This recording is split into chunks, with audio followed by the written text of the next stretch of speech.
Le jardinage avec la lune a toujours existé. Moi, depuis que je suis gamin, j'entends parler du jardinage avec la lune. Alors, on sème en lune croissante, on plante en lune décroissante, il y a la lune rousse, il y a énormément de choses. Pour jardiner avec la lune, on va considérer la lune montante et descendante.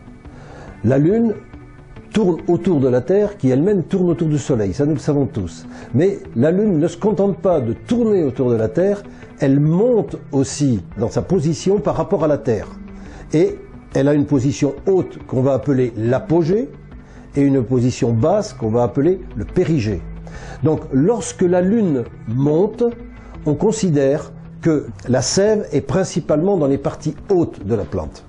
Et que lorsque la Lune descend, eh bien, la sève descend dans les parties basses de la plante. Donc, ce qui nous amène à travailler la lune en fonction de la circulation de la sève dans la plante.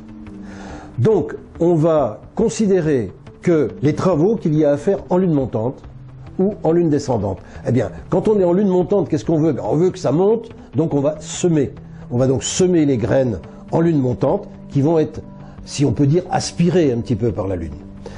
Par contre, en lune descendante, qu'est-ce qu'on va vouloir privilégier? Non pas que la graine germe et qu'elle monte, mais bien que ça s'enracine. Donc, on va travailler les plantations en lune descendante, de façon à ce que eh bien, la lune ait une influence sur la partie que l'on cherche à privilégier. Là, ce sont les racines. Première grande règle du jardinage avec la lune montante, lune descendante. En lune montante, on sème. En lune descendante, on travaille la terre et on plante. Alors, exercice pratique. Aujourd'hui, nous sommes donc dans le jardin du Troqueur. Nous sommes en lune montante, en constellation feuille. Nous allons donc semer quoi? Nous allons donc semer quoi? La salade. De la salade. Je suis en lune montante, je sème de la salade.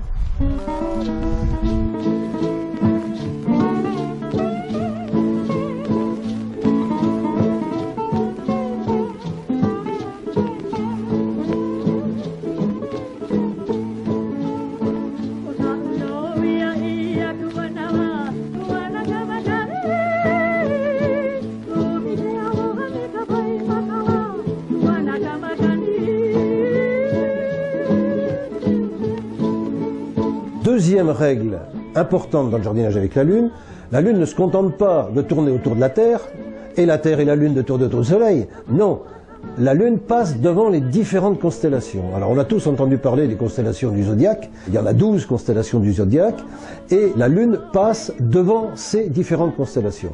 Alors si on fait un petit lien avec l'horoscope, tout le monde sait qu'il y a les signes de terre, les signes de feu, les signes d'eau, les signes d'air, etc. Eh bien pour la lune c'est pareil.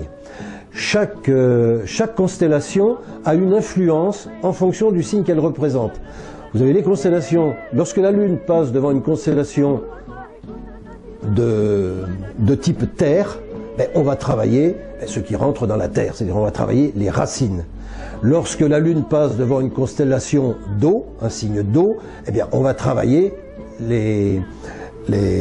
l'herbe, les salades, tout ce qui est légumes, feuilles.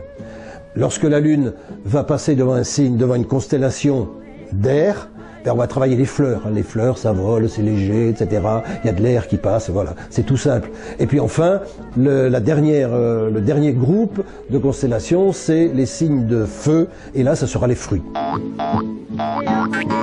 Ça, ce sont les bases du jardinage avec la Lune, à la portée de tout jardinier amateur. C'est relativement simple. On peut aussi aller plus loin en travaillant avec la lune croissante, décroissante, avec les marées, etc., etc., etc.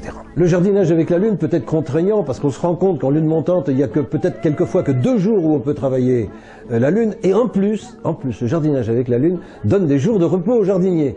Ça, c'est très très très important parce que on a beau être courageux, les jardiniers, on aime bien aussi pouvoir se reposer, puis regarder un petit peu nos plantes pousser. Eh bien, on a à peu près 3 à 4 jours dans le mois, comme ça, où il est déconseillé de jardiner parce que la lune pourrait, ça se discute, pourrait avoir des effets néfastes sur nos plantations, nos semis, etc. Ça nous amène tout naturellement à jardiner autrement. Le jardinier avec la lune ne peut pas jardiner avec les engrais chimiques, tous les produits chimiques de synthèse, les insecticides, etc., etc. Il ne peut pas, donc le jardinier avec la lune, s'il y croit un petit peu à ce qu'il fait, eh bien, ma foi, il va se mettre au jardinage au naturel. On travaille à certains moments, d'une certaine façon, on fait des associations de plantes, on fait tout un tas de choses qu'on fait dans ce jardin à Bardos, donc, qui est donc un jardin de démonstration, d'expérimentation, où on essaie d'être le plus proche possible de la nature, et puis de faire avec, quoi.